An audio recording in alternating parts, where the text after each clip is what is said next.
Good evening to all of you. कल हमने endomembranes system के बारे में जाना था और हमने वहां पर देखा था एंडोमेम्ब्रेनस सिस्टम में endoplasmic reticulum, Golgi body, lysosome और वैक्यूल, ये सारे सेल ऑर्गेनल मिलकर एंडोमेम्ब्रेनस सिस्टम बनाते हैं। आज हम इसमें पर्टिकुलरली बात करने वाले हैं एंडोप्लाज्मिक रेटिकुलम की। बेटा नाम से ही यहाँ पे पता चल रहा है एंडोप्लाज्मिक, एंडो मतलब इनसाइड, यानी कि ये क्या होगा, ये जो एंडोप्लाज्मिक रेटिकुलम दिखाई दे रहा है आपको, ये क्या है आपका एंडोप्लाज्मिक रेटिकुलम। ये पूरा का पूरा जो स्ट्रक्चर होता है वो साइटोप्लाज्म के अंदर होता है, तो इनसाइड साइटोप्लाज्म होगा ये, ठीक है।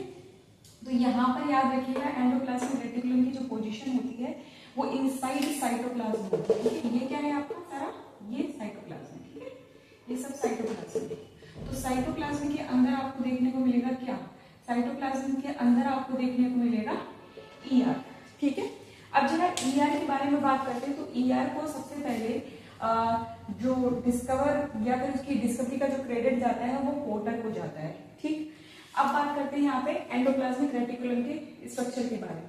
एंडोप्लाज्मिक रेटिकुलम, अब रेटिकुलम जो वर्ड होता है ना बेटा, वो जनरली किसको डिनोट कर रहा है यहाँ पर वो ऐसा जाल जैसे स्ट्रक्चर को बता रहा है, यानी कि यहाँ पर आपको जो स्ट्रक्चर दिखाई देगा ऐसे रेटिकुलम फॉर्म में दिखाई देगा, इस तरीके से जाल बन जाएगा, थ्रेड लाइक पूरे में क्या होगा, ये इस तरीके से स्प्रेड आउट होता हुआ नजर आएगा साइटोप्लाज्म के अंदर। अगर हम इसको डीपली स्टडी करेंगे तो ये जो स्ट्रक्चर होता है एंडोप्लाज्मिक रेटिकुलम हमको वो ट्यूब की तरह दिखाई देता है, ल्यूमन के जैसे दिखाई देता है, ट्यूब की तरह। तो ये ट्यूबुलर स्ट्रक्चर होता है बेटा, और इसके अंदर एंडोप्लाज्मिक रेटिकुलम फ्लूइड भरा पड़ा होता है, यानी कि आप यहाँ देख रहे हो ना, इसके अंदर एंडोप्लाज्मिक रेटिकुलम फ्लूइड फिल होगा। उसके बाद हम बात करते हैं एंडोप्लाज्मिक रेटिकुलम में, यहाँ पर आपको एंडोप्लाज्मिक रेटिकुलम जो दिखाई दे रहा है, ये जो आपको अंदर जगह दिखाई दे रही है ना, इसको इनसाइड ल्यूमिनल कंपार्टमेंट बोला जाता है। और बाहर जो होगा, यानी कि इसके आउटसाइड जो दिखाई देगा आपको, वो आउटसाइड ल्यूमिनल कंपार्टमेंट होता है। तो एंडोप्लाज्मिक रेटिकुलम को हम यहाँ पर दो ल्यूमिनल कंपार्टमेंट देखने को मिलते हैं, एक इनसाइड और एक आउटसाइड ल्यूमिनल कंपार्टमेंट यहाँ पे आपको देखने को मिलेगा। अब बात करते हैं बेटा एंडोप्लाज्मिक रेटिकुलम को अगर हम स्ट्रक्चरल पॉइंट ऑफ व्यू से जाने तो यहाँ पर सिस्टर्नाइन, ट्यूब्यूल और वेसाइकल, इसको तीन पार्ट में डिवाइड किया गया है। सिस्टर्नी वो स्ट्रक्चर होता है बेटा जो अनब्रांच्ड होता है, और जनरली यहाँ पर क्या होगा, राइबोसोम आके अटैच होंगे, इसलिए यहाँ पर क्या बोल रहे हैं, रफ एंडोप्लाज्मिक रेटिकुलम, यानी कि यहाँ पर राइबोसोम जो होता है वो बेसिकली आरईआर की फॉर्मेशन करता हुआ नजर आ रहा है। अब यहाँ पे आपको पॉइंट क्या याद रखना है, सिस्टर्नी एक ऐसा स्ट्रक्चर है जो आरईआर की फॉर्मेशन करवाएगा। अब बात करते हैं टिब्यूल। टिब्यूल जो होता है वो ब्रांच स्ट्रक्चर होता है जैसे आपको दिखाई दे रहा है, और इस पर राइबोसोम अटैच नहीं होता है, और इसको हम क्या बोल रहे हैं, जो ब्रांच स्ट्रक्चर है या टिब्यूल जैसा स्ट्रक्चर है, इसको एसईआर बोल रहे हैं, स्मूथ एंडोप्लाज्मिक रेटिकुलम बोल रहे हैं। बेटा याद रखिएगा स्मूथ एंडोप्लाज्मिक रेटिकुलम जो होता है ना, वो ट्रांजिशनल वेसाइकल बनाता है। बात करेंगे ट्रांजिशन वेसाइकल क्या होता है। बेटा देखो यहाँ पर क्या होता है, ट्रांजिशन वेसाइकल्स जो होते हैं ना, उसमें रॉ प्रोटीन भरा पड़ा होता है। तो एंडोप्लाज्मिक रेटिकुलम क्या करेगा, एंडोप्लाज्मिक रेटिकुलम वेसाइकल को क्या करेगा, यहाँ से वेसाइकल जो होंगे ना, इससे यहाँ से वेसाइकल जो होंगे वो अटैच रहेंगे, और ये वेसाइकल को बाद में रिलीज करेगा। इन वेसाइकल के अंदर आपको केमिकल भरा हुआ नजर आता है, तो ऐसे वेसाइकल ट्रांजिशन वेसाइकल कहे जाते हैं, ठीक है।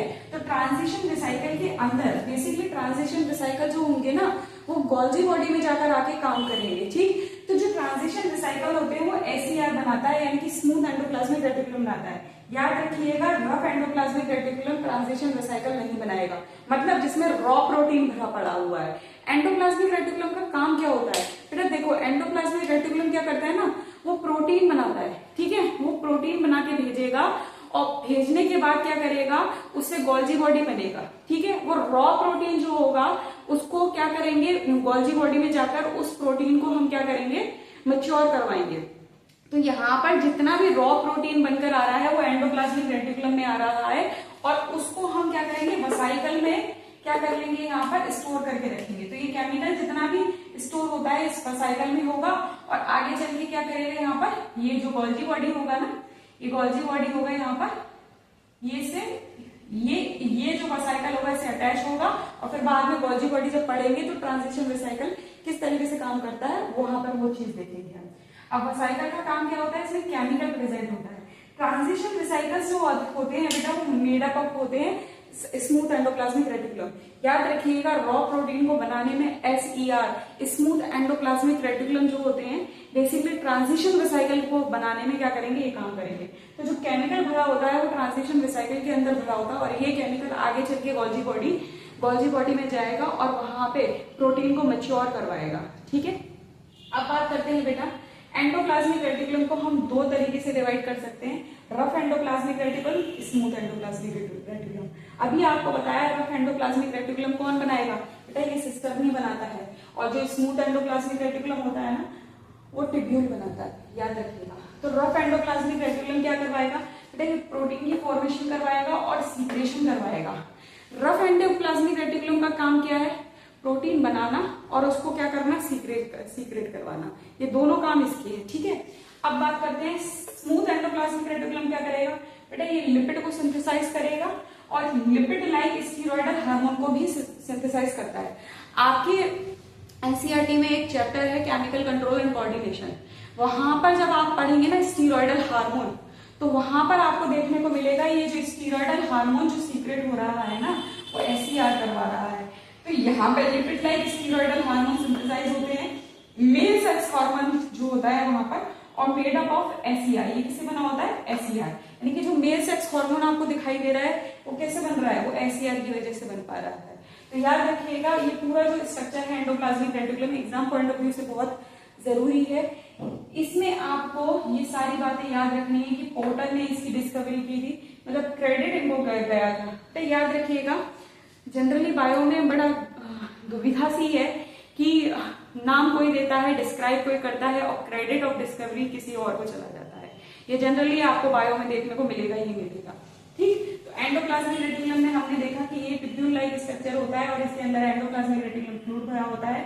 एंडोप्लाज्मिक रेटिकुलम में दो ल्यूमिनल कंपार्टमेंट होते हैं, इनसाइड एंड आउटसाइड। अंदर की तरफ होगा उसको इनसाइड ल्यूमिनल कंपार्टमेंट बोला जाएगा, और जो बाहर की तरफ यानी कि साइटोप्लाज्म की तरफ देखने को मिलेगा उसे आउटसाइड ल्यूमिनल कंपार्टमेंट बोला जाएगा। ईआर का जो स्ट्रक्चर होता है उसको तीन कैटेगरी में डिवाइड किया गया है। तो इसमें सिस्टमली, ट्यूबुलर, वेसिकल। बेटा याद रखिएगा ये आपकी पढ़ने के लिए ईज ऑफ जो आपको कंफर्टेबल लगे इसलिए इसको क्या किया है, तीन पार्ट में डिवाइड कर दिया गया है। ठीक है, सिस्टमली, ट्यूब्यूल और वेसिकल। सिस्टमली जो होता है अनब्रांच स्ट्रक्चर होता है और ये आरईआर जो होते हैं अटैच होता है रफ एंडोप्लाज्मिक रेटिकुलम, और ट्यूब्यूल जो होता है ट्यूब्यूल ये ब्रांच स्ट्रक्चर होता है, और एसईआर जो बनेगा वो ट्यूब्यूल से बनेगा। और वेसाइकल के अंदर क्या होंगे, केमिकल प्रेजेंट होंगे। ये केमिकल जो होंगे, ये वेसाइकल जो होंगे, ये जो वेसाइकल होगा ना उसको हम ट्रांजिशन वेसाइकल बोलेंगे। ये आगे चल के क्या करेगा, ये गोल्जी बॉडी की फॉर्मेशन होगी और उसके अंदर जो केमिकल भरा पड़ा है गोल्जी बॉडी में जाकर क्या करेगा, वो मैच्योर होगा। ठीक है, फिर उसके बाद हमने देखा rough endoplasmic reticulum, smooth endoplasmic reticulum. ये प्रोटीन सिंथेसाइज करवाएगा और सीक्रेट करवाएगा। उसके बाद लिपिड सिंथेसाइज करवाएगा ये, और उसके बाद लिपिड लाइक स्टीरॉयडल हार्मोन का सिंथेसाइज भी यहां से होता है। It's all about endoplasmic reticulum.